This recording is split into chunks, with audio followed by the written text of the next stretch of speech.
Ya, materi kali ini kita akan membahas terkait dengan uji Wilcoxon sebagai alternatif daripada uji paired sample t-test.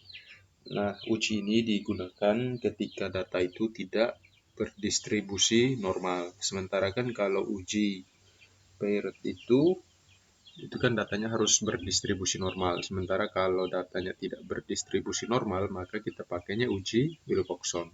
Nah, di sini contoh penelitian yang kita lakukan yaitu ingin mengetahui volume penjualan ya kendaraan lah gitu ya, volume penjualan kendaraan sebelum dan sesudah pelatihan atau training gitu ya. Bagaimana apakah dengan adanya pelatihan itu menambah volume penjualan atau tidak, seperti itu. Jadi kita punya data seperti ini, data-data volume penjualannya antara sebelum dan sesudah pelatihan. Bagaimana caranya kita mau mengetahui apakah terjadi peningkatan atau tidak gitu ya. Klik analyze, pilih ini, masuk legacy dialogs, pilih yang to related samples. Masukkan yang sebelum di variabel 1, sesudah training di variabel 2. Lalu kemudian kita klik OK, centang pada pilihan Wilcoxon, klik OK.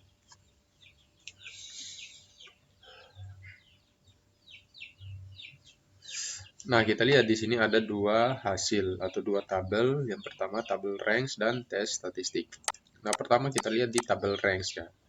Ada negatif ranks, ada positif ranks, dan TIS. Negatif ranks ini artinya adalah nilai sesudah training itu malah menurun daripada nilai sebelum training. Nah, totalnya itu ada dua. Ternyata ada dua responden yang nilai atau volume penjualannya itu malah menurun dibandingkan sebelum training gitu ya. Sementara yang meningkat ya positif ranks itu ada 13. Artinya sesudah training itu volume penjualannya meningkat. Nah, itu ada sebesar atau sebanyak 13 orang karyawan gitu ya yang volume penjualannya itu meningkat setelah adanya training. Sementara TIS itu memiliki kesamaan nilai. Nah, di sini tidak ada ya. Artinya misalnya di sebelum volume penjualannya itu 122. Nah, sesudah training juga volume penjualannya sama, tetap 122. Itu namanya TIS. Gitu ya. Jadi ada min rank rata-rata peringkatnya, jumlah peringkat ya. Kemudian kita lihat di tes statistik.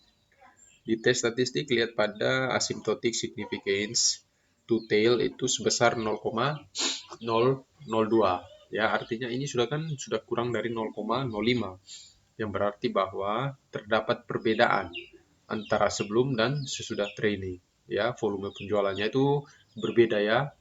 Nah, kalau kita lihat dari min rank-nya itu peringkatnya itu kan lebih tinggi yang sesudah training ya. Artinya ini membuktikan bahwa dengan adanya training atau pelatihan itu dapat meningkatkan volume penjualan kendaraan begitu. Jadi kita lihat di sesudah training ini peringkat rata-rata peringkatnya itu lebih besar daripada yang sebelum training begitu.